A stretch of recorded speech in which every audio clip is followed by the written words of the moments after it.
തീരസംരക്ഷണ പ്രതിജ്ഞയും കടൽ തീര ശുചീകരണവും സംഘടിപ്പിച്ചു.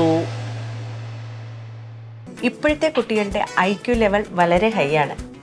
അത് നിലനിർത്തണമെങ്കിൽ പ്രോട്ടീനും കാൽസ്യവും അടങ്ങിയ ശുദ്ധമായ പശുവിൻ പാൽ ദിവസവും കൊടുക്കും. പാലും നെയ്യും ഭക്ഷണത്തിന്റെ ഭാഗമാക്കണം. Ettikulam MAM SSG higher secondary school seed ക്ലബിൻ്റെയും തീര സംരക്ഷണ സേനയുടെയും സംയുക്താഭിമുഖ്യത്തിൽ എട്ടിക്കുളം തീരത്ത് വെച്ച് തീര സംരക്ഷണ പ്രതിജ്ഞയും കടലോര ശുചീകരണവും സംഘടിപ്പിച്ചു. സ്കൂൾ HM വിലാസിനി TVയുടെ അധ്യക്ഷതയിൽ coastal police officer Manoj Kumar CP പ്രവർത്തന ഉദ്ഘാടനം നിർവഹിച്ചു. അവിടെയുള്ള മത്സ്യത്തൊഴിലാളികൾക്കും ഈ കടൽ സംരക്ഷിച്ചില്ലെങ്കിൽ എന്താണ് അവർക്ക് ജീവിക്കാൻ കഴിയുക? ആരൊക്കെയുണ്ട് മത്സ്യത്തൊഴിലാളികൾ? വീട്ടിലുള്ള ആരെല്ലാം ഇറങ്ങുണ്ടോ? പറയാറുണ്ട്. അപ്പോൾ എന്തുവേണം, ഇത് തീരെ സംരക്ഷിച്ചാൽ മാത്രമേ എന്തുണ്ടോ കടലിലെ മത്സ്യസമ്പത്തും അവിടെ നിലനിൽക്കൂ.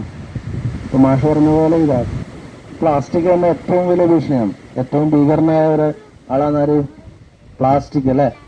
ചടങ്ങിൽ സ്കൂൾ കൗൺസിലർ രേവതി, ഈശ്വരൻ നമ്പൂതിരി, സക്കീത്ത് MP, സീനത്ത്, ഫസീല, സീന, ഉമൈമ എന്നിവർ ആശംസകൾ നേർന്നു സംസാരിച്ചു.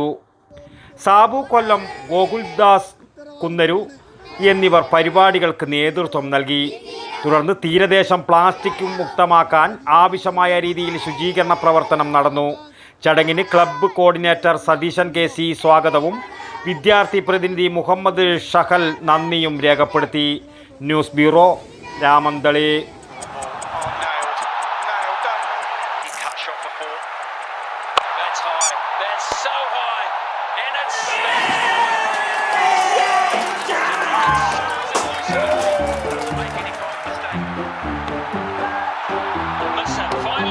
Could this be a moment? Got it! One of the great catches! And the pressure you will never see!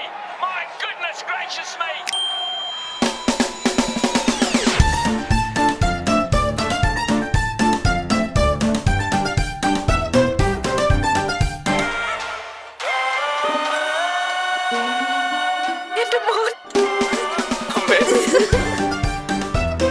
മധുരിക്കും ഓർമ്മകളാൽ മനസ്സ് കുളിരട്ടെ.